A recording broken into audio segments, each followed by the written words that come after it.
फारूक, अब मैंने देखे पहले भी आपसे कहा था आप अपना नाम दुरुस्त करवा लें। अब ये क्या हुआ, शर्मिला फारूकी हशाम साहिबा, अब ये तो सही नहीं हुआ ना। आपने बताया था मेरे साथ नहीं। शुक्रिया चेयरमैन साहब, एज यू से मैं इसको करेक्ट करवा लूँगी। चेयरमैन साहब, पहलगाम का सानहा, 26 मासूम जानें ज़ाया हुई, शदीद दहशतगर्दी का वाक़या, हम सब के दिल लर्ज़े, हम सब तकलीफ़ में आए, हम सब ने कंडेम किया। और पाकिस्तान वो मुल्क है जो इस दहशतगर्दी की जंग में सबसे ज़्यादा कुर्बानी दे चुका है। हम जानते हैं कि दहशतगर्दी क्या है और अपने को खोना क्या होता है। सर, पाकिस्तान की कौम ने 80,000 से ज़ायद लोगों का जान का नजराना दिया है। We have suffered $150 billion in economic collateral damage. Sir, हम वो मुल्क हैं जो दहशतगर्दों को चुन चुन के मारते हैं। हम वो मुल्क हैं जो इस दुनिया में ग्लोबल वॉर के अंदर, इस ग्लोबल टेरर वॉर के अंदर we are the front line defenders. लेकिन इंडिया ने सर क्या किया, उस ट्रेजेडी को एक मौका बना के एक स्केपगोट ढूंढी और वो स्केपगोट बना पाकिस्तान। सर, इंतहाई अफसोसनाक बात यह है कि जब लोग वहाँ पर मर रहे थे, जब वहाँ पर एम्बुलेंसेस का इंतज़ार हो रहा था, एम्बुलेंसेस 90 मिनट बाद आती हैं, इमदादी टीमें बाद में पहुँचती हैं, लेकिन 10 मिनट के अंदर एक FIR कटती है और उस FIR के अंदर पाकिस्तान को नामजद किया जाता है। सर, उसके फ़ौरन बाद जो भारतीय मीडिया है, जो बिकी हुई मीडिया है, जो मोदी सरकार की मीडिया है, वो पाकिस्तान के ख़िलाफ़ एक प्रोपेगेंडा शुरू कर देती है और उस प्रोपेगेंडा के अंदर डायरेक्ट पाकिस्तान को कसूरवार ठहराया जाता है। सर, अगर आप ये पैटर्न देखेंगे तो आपको ये समझ आएगी कि ये एक पुरानी स्ट्रैटेजी है इंडिया की। अगर पुलवामा का वाक़या अगर आप देखें 2019 का सर, तो पुलवामा के वाक़े के बाद भी यही सिनेरियो हुआ था और उस वक़्त उस ट्रेजेडी को इंडिया ने इस्तेमाल करके, मोदी सरकार ने इस्तेमाल करके मकबूजा कश्मीर के अंदर आर्टिकल 370 को रिवोक किया था। सर, उस वक़्त जो टारगेट था वो टेरिटरी थी, आज जो टारगेट है वो पानी है। आज इस पुलवामा के दहशतगर्दी के वाक़े के बाद इंडिया ने फौरी तौर पे इंडस वाटर ट्रीटी को सस्पेंड करने की बात की, जबकि इस ट्रीटी के अंदर ऐसी कोई शिक नहीं है कि यूनिलैटरली आप पानी बंद कर सकें। लेकिन क्योंकि एक रोग स्टेट है और क्योंकि एक रोग गवर्नमेंट है मोदी सरकार की, कल उन्होंने बगलिहार डैम में पानी रोकना शुरू कर दिया। सर, अच्छा, ये जो पानी का तनाव है सर पाकिस्तान और इंडिया का, ये पुराना है और इंडिया ने ये जो मंसूबा था पाकिस्तान का पानी रोकने का, ये आज से शुरू नहीं किया सर, ये सन 2000 से शुरू किया था जब उन्होंने बगलिहार डैम बनाना शुरू किया। उस वक़्त भी पाकिस्तान ने एतराज़ उठाया और ये मामला वर्ल्ड बैंक के पास किया सर, और एक इंडिपेंडेंट एक्सपर्ट जो है वो तैनात हुआ। उस वक़्त से इंडिया के अज़ाइम ये थे कि पाकिस्तान का पानी रोकें। सर, पानी रोकने का मतलब ये है कि यू डिक्लेयरिंग वॉर, क्योंकि पानी वो चीज़ है जो ना सिर्फ आपको ज़िंदा रखती है बल्कि आपकी इकोनॉमी को ज़िंदा रखती है।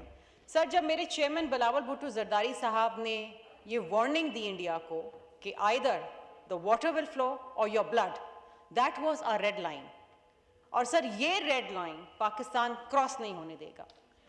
सर, अफसोस की बात यह है कि एक तरफ इंडिया पानी रोकता है, एक ट्रेजेडी को इस्तेमाल करके अपने मज़मूम अज़ाइम को पूरा करने की कोशिश करता है, दूसरी तरफ एक ह्यूमैनिटेरियन क्राइसिस क्रिएट करता है। सर, सारे वीज़ाज़ रिवोक कर दिए गए, जो बीमार लोग वहाँ पर इलाज के लिए थे इंडिया में वो वापस आए हैं, बच्चे माँओं से जुदा हो गए हैं।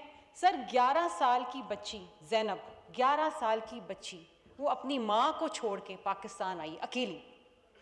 सर, ये दहशतगर्दी है, ये दहशतगर्दी जो इंडिया कर रहा है कि अपने लोगों को, अपने प्यारों को, माँओं को बच्चों से जुदा कर रहा है। सिख यात्री जो सर यहाँ आए हुए थे, उनका हाल आप देखें, जो बीमार थे, जो बीमार यहाँ पहुँचे हैं, जिनका इलाज होना है, आप उनको देखें।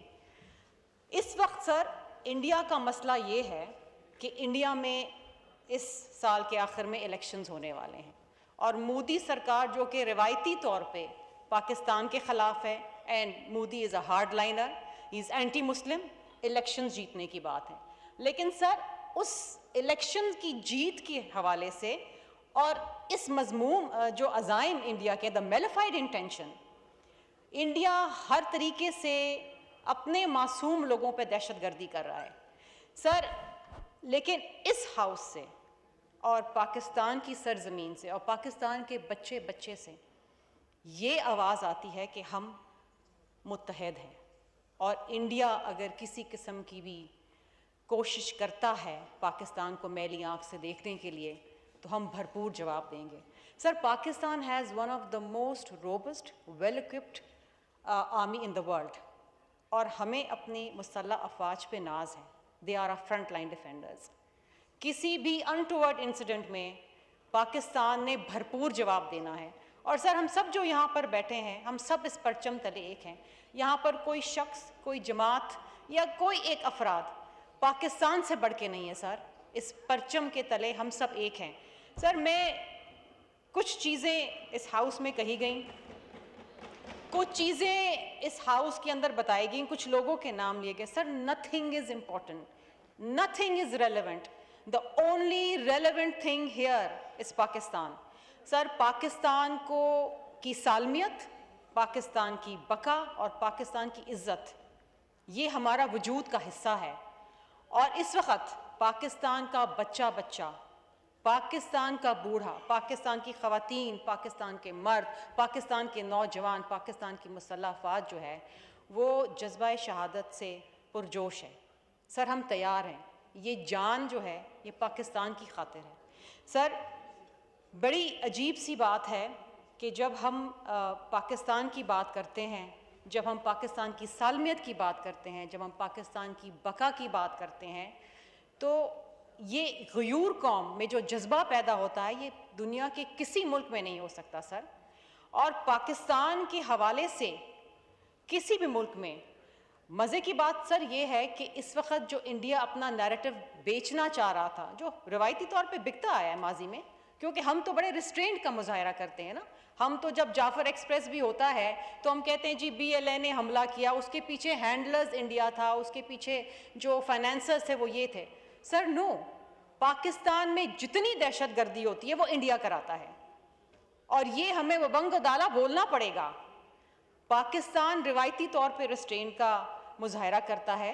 प्राइम मिनिस्टर साहब ने बड़ी अच्छी बात की और कहा कि जी एक इंडिपेंडेंट इंक्वायरी करवा लें, और उस इंडिपेंडेंट इंक्वायरी के अंदर कोई भी आ जाए सामने। ये अच्छी बात है, बिकॉज पाकिस्तान के हाथ साफ हैं, और पाकिस्तान वो मुल्क है जो दहशतगर्दी से खुद पिटा हुआ है, खुद मरा हुआ है। हम किसी को क्या मारेंगे, हम तो चुन चुन के दहशतगर्द यहाँ मारते हैं। सर, इस वक्त जो रेजोल्यूशन नेशनल असम्बली के अंदर आई है उसमें हम सब मुत्तफ़िक़ा तौर पे इसको पास करते हैं, पास की हमने कल। हम यहाँ पर ख़वातीन बैठी हैं, और मुझे खुशी इस बात की, और मेरे कोलिग ने भी पॉइंट आउट किया कि इस वक्त भी ख़वातीन यहाँ पर हाउस में मेजॉरिटी में बैठी हैं। हम देखते हैं मर्द तो चले गए हैं, लेकिन ख़वातीन मेजॉरिटी में बैठी हैं। और जब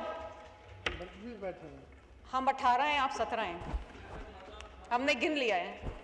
लेकिन सर, ये जज्बा है, जब मुल्क पे दुश्मन की मैली आँख पड़ती है ना, तो इस मुल्क की औरत उठ खड़ी होती है, और इस मुल्क की औरत जो है जब वो जंग पे जाती है ना, तो दुनिया की कोई ताकत उसे हरा नहीं सकती है। सर, मैं ज़्यादा बात नहीं करूँगी, सिर्फ ये कहूँगी कि आज इस वक्त हम सब एक हैं, हम सब मुत्तहद हैं, और हम सब अपनी पाक अफवाज के पीछे खड़े हुए हैं। और सर, आखिर में मैं एक शेर से अख्ताम लूँगी। हम परचम वफ़ा के मुहाफ़िज़ हैं शब रोज़, हम परचम वफ़ा के मुहाफ़िज़ हैं शब रोज़, ए दुश्मन वतन हमें ललकार के तो देख। शुक्रिया सर। पाकिस्तान जिंदाबाद। मेहरबानी, मेहरबानी।